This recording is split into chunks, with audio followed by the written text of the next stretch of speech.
ലോകത്തെ ഏറ്റവും കൂടുതൽ TB രോഗികൾ ജീവിക്കുന്ന ഒരു സ്ഥലമാണ് ഇന്ത്യ.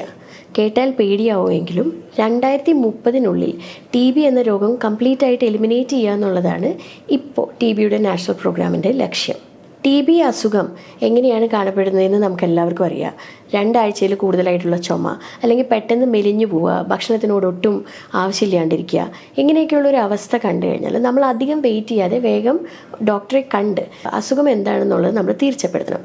TB ആണ് രോഗമെന്ന് കണ്ടുപിടിച്ച് കഴിഞ്ഞാൽ 6 മാസം കൊണ്ട് കഴിക്കാൻ മാത്രമുള്ള മരുന്നുകളിലൂടെ മാത്രം നമുക്ക് TB കംപ്ലീറ്റ് ആയിട്ട് ബോഡിയിൽ നിന്ന് ക്യൂർ ചെയ്യാനായിട്ട് സാധിക്കും. ഇപ്പോഴത്തെ നമ്മളുടെ ഒരു ടാർഗറ്റ് എന്ന് പറഞ്ഞാൽ TB കംപ്ലീറ്റ് ആയിട്ട് എലിമിനേറ്റ് ചെയ്യുന്നതിൻ്റെ ഭാഗമായിട്ട് ലേറ്റൻറ്റ് TB ഇൻഫെക്ഷനും നമ്മൾ ട്രീറ്റ് ചെയ്യുന്നുണ്ട്. ലേറ്റൻറ്റ് TB എന്ന് പറഞ്ഞാൽ ഒരു TB ഉള്ള അസുഖമുള്ള ആളുമായിട്ട് ഇൻട്രാക്ട് ചെയ്തിട്ടുള്ളവർക്ക് TBയുടെ അണുക്കൾ ബോഡിയിലേക്ക് കയറിയിട്ടുണ്ടാവാം, പക്ഷേ അസുഖം പ്രകടമായിട്ട് ഉണ്ടാവണമെന്നില്ല. TB ആയിട്ട് കോൺടാക്റ്റ് ഉണ്ടായിട്ടുള്ളവരോ ഇല്ലെങ്കിൽ നമ്മൾ വെളിയിലേക്ക് പഠിക്കാനോ മറ്റോ പോകുന്ന സമയത്ത് ചെയ്യുന്ന ചില ബ്ലഡ് ടെസ്റ്റുകളിലോ ആണ് ഇത് യൂഷ്വലി കണ്ടുപിടിക്കുക. കണ്ടുപിടിച്ചാൽ ഉടനെ തന്നെ വളരെ സിമ്പിളായിട്ടുള്ള വീക്ക്ലി വൺസ് അല്ലെങ്കിൽ ആഴ്ചയിൽ ഒരിക്കലും മാത്രം കഴിക്കേണ്ട റെജിമെനൊക്കെ ഉപയോഗിച്ച് 5-6 ആഴ്ചകൾക്കുള്ളിൽ നമ്മൾക്ക് ഈ ലേറ്റൻറ്റ് TB എന്നുള്ളൊരു അവസ്ഥ പോലും ക്യൂർ ചെയ്യാനായിട്ട് സാധിക്കും. TB ഒരു ഇൻഡിവിജ്വൽ ഇൽനെസ് മാത്രമല്ല, അതൊരു സോഷ്യൽ ഡിസീസാണ്.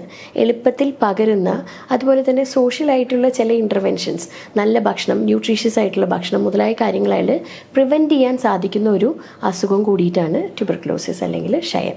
ഇതുകൊണ്ട് തന്നെ ഒരു കമ്മ്യൂണിറ്റി എഫേർട്ടിലൂടെ we can still end TB. അതാണ് ഈ വർഷത്തെ TB ഡേയിലെ സന്ദേശം. Yes, we can end TB.